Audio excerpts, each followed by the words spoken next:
Dear friends in Afghanistan and around the world, welcome to Afghans Learning English. In this lesson, we will talk about how to tell a story. Think back to an exciting or frightening experience that you had as a child. For example, maybe as you were walking home from school, a dog chased you down the street. How would you tell your friends the story of this experience using English? Your story could be like this. I was 10 years old. I was walking home after school when suddenly 3 big dogs appeared. They barked loudly at me. I ran. They chased me. I escaped into my courtyard and shut the door quickly. I was very afraid. In this story, we used the past simple tense to tell about events that happened in the past. For example, the dogs barked. I ran. I escaped. I was afraid. When we make the past simple form of the verb, we usually add ed to the end of the verb. Here are some examples. Talk becomes talked. Jump becomes jumped. Type becomes typed. Drop becomes dropped. As you can see, if there is already an E at the end of the word, we just add D, like the example with the verb type.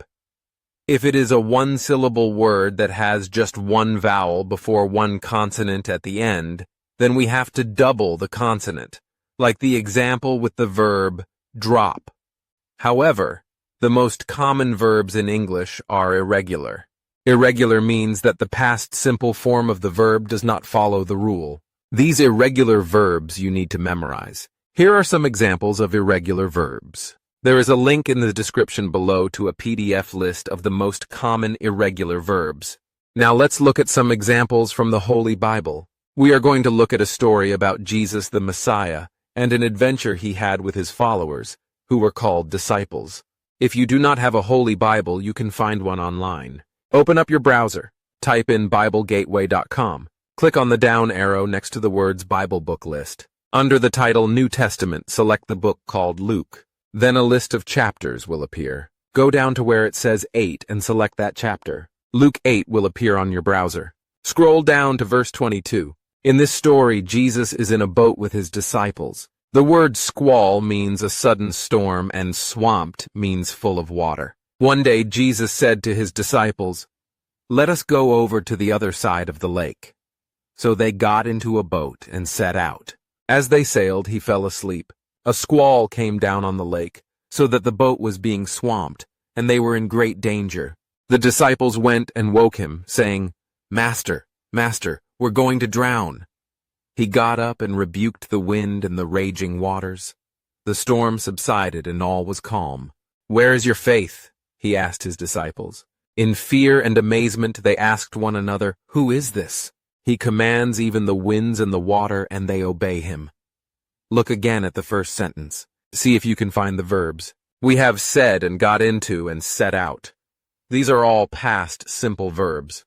Now look through the rest of the story and see how many past simple verbs you can find.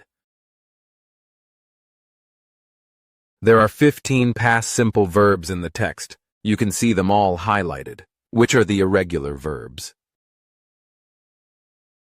You can see them underlined. Now we will see what you learned today. You love to bake. Your friend asks you what food you made yesterday. What do you tell him? If you selected, "I baked a cake," then you are correct. Your phone was in your purse, but now you cannot find it anywhere. You are searching for it when your friend asks you what is wrong. What do you tell her? If you selected, "I lost my phone," then you are correct. What did we learn today? In English, when you want to tell a story, you can use the past simple tense. We also learned that Jesus, the Messiah, had power over nature, so that even a violent storm obeyed him. If you want to see more content from Afghans Learning English, please subscribe to this channel. If you want to read today's story in your own language, open your web browser, then type in afghanbibles.org. Then choose your language. For example, I will choose Pashto. The New Testament should already be showing. Next, select Luke. From the chapter menu, choose chapter 8, and scroll down to verse 22. That is all for this lesson. Go in peace.